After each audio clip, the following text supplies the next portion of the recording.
Welcome to another stock investment analysis video. Today we are doing an in-depth analysis of Unum, an insurance company with potential risk as well as big potential reward. Helping me to break this company down is Andrew Brown. I have his channel linked to the top of the screen and in the description for this video. Please check his channel out as he has a lot of great stock analysis videos I always enjoy watching, and he has been making some very interesting investments that you'll want to follow. If you enjoyed this video, make sure you subscribe to my channel as well so you never miss a future video. I also want to thank my amazing channel members Chester, Antonio, Fui, Sarah, James, Peter, Steve, and Angie. Your support means so much to me. If others would like to join, the join button is at the bottom of the video right next to the subscribe and like buttons, which you also want to hit. Unum is an exciting stock to research and consider investing in because of the current valuation, dividend, and some other data we're going to get into. First, I'll let Andrew introduce himself before he jumps right into the Unum stock analysis. Hi, my name is Andrew Brown and I'm a professional value investor. And what I'm really trying to do with my channel is that I'm trying to help people really understand what it is they're buying when they're making an investment. And as Ben has already started talking about, today we're looking at Unum Group, which is part of the insurance industry. Firstly, the insurance industry, well, it is probably the safest industry in the entire world. Technology has pretty much changed every industry over the past 50 years.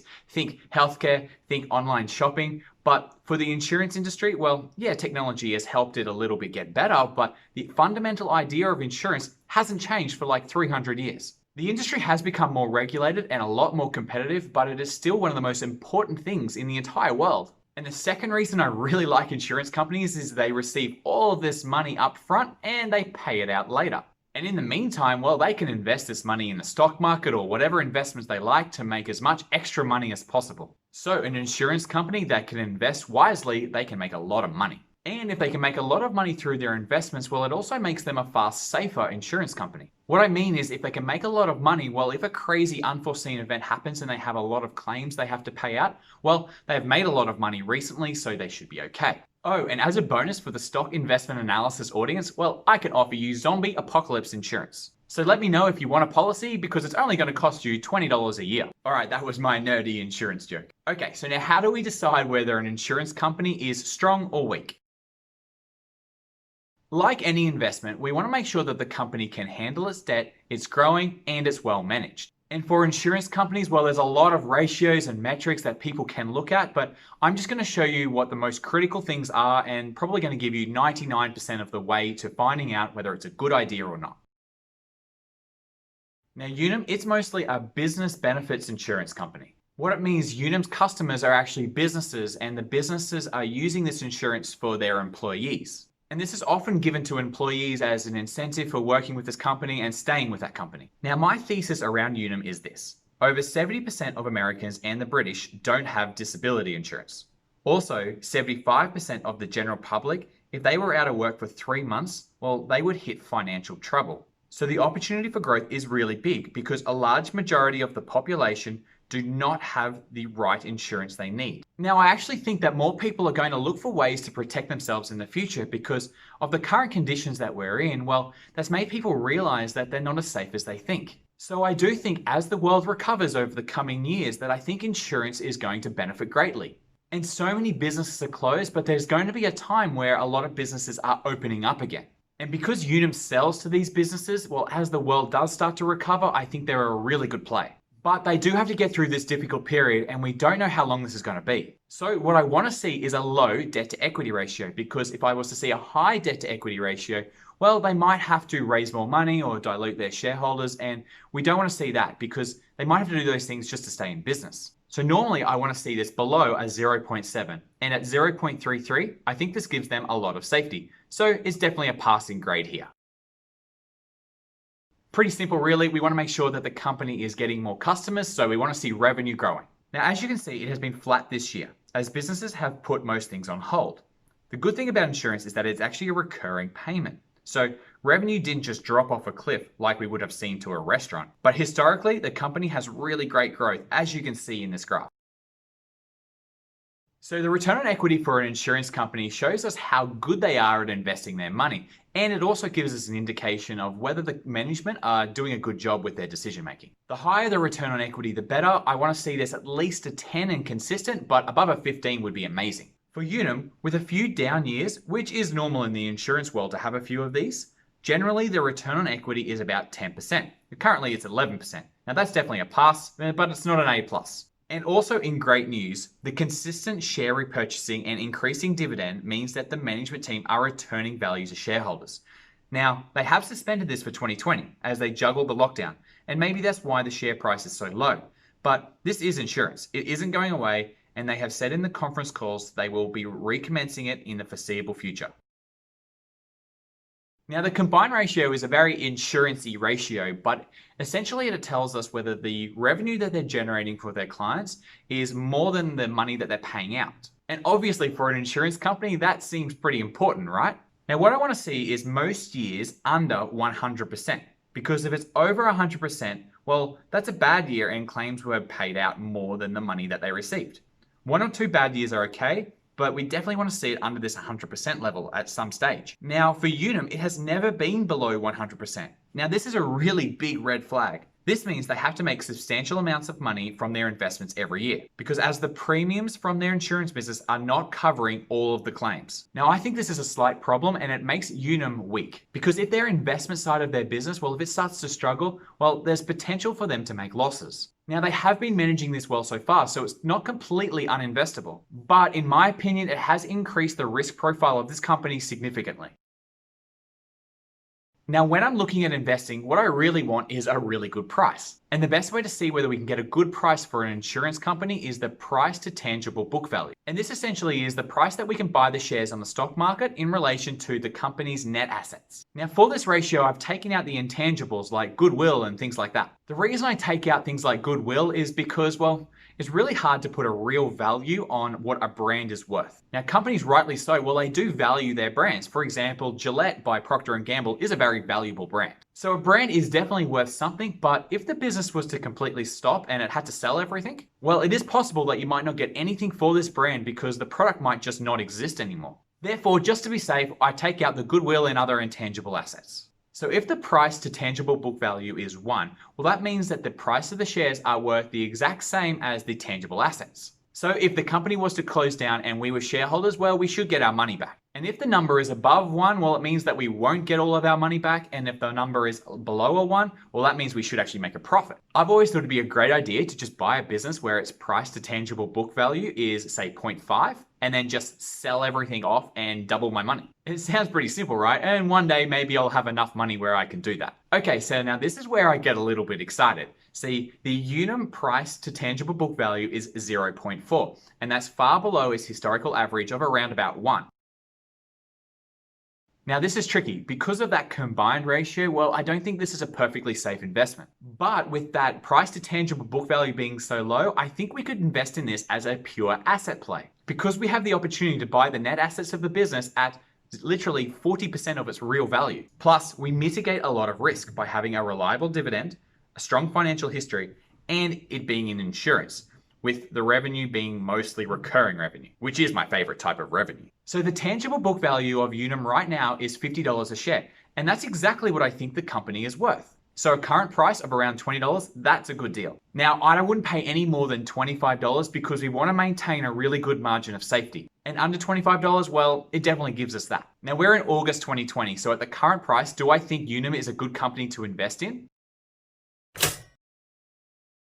The toaster has spoken, and a huge thanks to Andrew for breaking this down for us. I want to add a few of my own pros and cons that I see to investing in Unum right now as well. Let's start with the pros.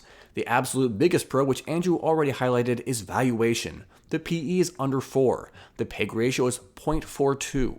The price to cash flow ratio is only a 3, and shockingly, the price to sales and price to book are around a 0.3. The valuation metrics are incredibly low compared to the industry, with many of these metrics falling at the 4th, 8th, or 15th percentiles. The valuation is very low compared to its own history as well. You can see here that book value has grown well from 2006 to 2020, yet share price has fallen, giving us the lowest price to book value it has ever had. When we look at free cash flow per share, we see the same thing. Free cash flow has grown and the share price has fallen, giving an amazing opportunity. In fact, if Unum returned to its normal PE for the last few years of 7.14, we would see 48% annual returns until the end of 2022, given the forecasted earnings on the FastCraft forecasting calculator. Looking for a moment at fast graphs, you can see Unum is trading at this outrageously low valuation with a P of just over 3. You won't see that often, particularly for a company with a normal P of about 3 times that at 9.39. Its dividend yield is a sizable 6.46%, which is the highest yield it has had in the past 20 years. If you subscribe to dividend yield theory, that typically means we should expect a correction in which share price rises. It's currently trading at $17.64, which is well below the share price Andrew sees as a good buy price. Now, for some quick cons I see here as well. Overall, earnings growth has been fairly slow with just over 4% annual growth. This year is expected to have a drop of 4% and then a 3 and 10% growth for the following years. This is not particularly robust. Further, despite what I said about dividend yield theory before, the last time Unum had a dividend yield around this high, they cut it. In fact, they cut the dividend by almost 37% in 2003 and 19.5% in 2004. They did not raise the dividend for the next 4 years after. Certainly, there is no guarantee that this would happen again, and analysts actually expect dividend growth, but the history does not give me much confidence. Another con I see is the 70% drop in share price from the beginning of 2018. Certainly, a lot of companies saw a drop in share price this year because of the health and economic crisis, and I believe this gave some great investment opportunities. However, when the drop began at the beginning of 2018, we can clearly see that there are more concerns to investors in the current state of the world. A 70% drop in share price is quite significant. On the one hand, it may mean an amazing opportunity to buy in and see that share price redouble. On the other hand, it may mean that we would be investing in a company in serious trouble. I generally want to invest in companies that make shareholders money. On fast graphs, we can see that if we invested in Unum 20 years ago, our current annualized return without dividends is a negative 2.1%. Negative returns for 20 years are horrible. If we include the dividends, we would only see a 0.2% annual return, considerably trailing the S&P 500, which would have tripled an investment of $10,000 to over $30,000. Unum would still be around $10,000. You can also see that the dividend yield on cost for those who invested 20 years ago is 4%. In other words, their dividends would be yielding 4% on their initial purchase price. However, the current dividend is almost 6.5%. We could buy into a better yield today. That's another concern.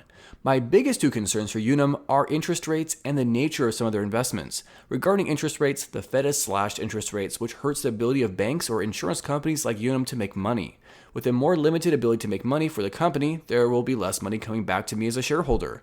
As for my concern for some of their investments I mentioned, Unum has some exposure to below investment grade bonds or junk bonds and commercial mortgage loans. 8% of their invested assets are essentially junk bonds.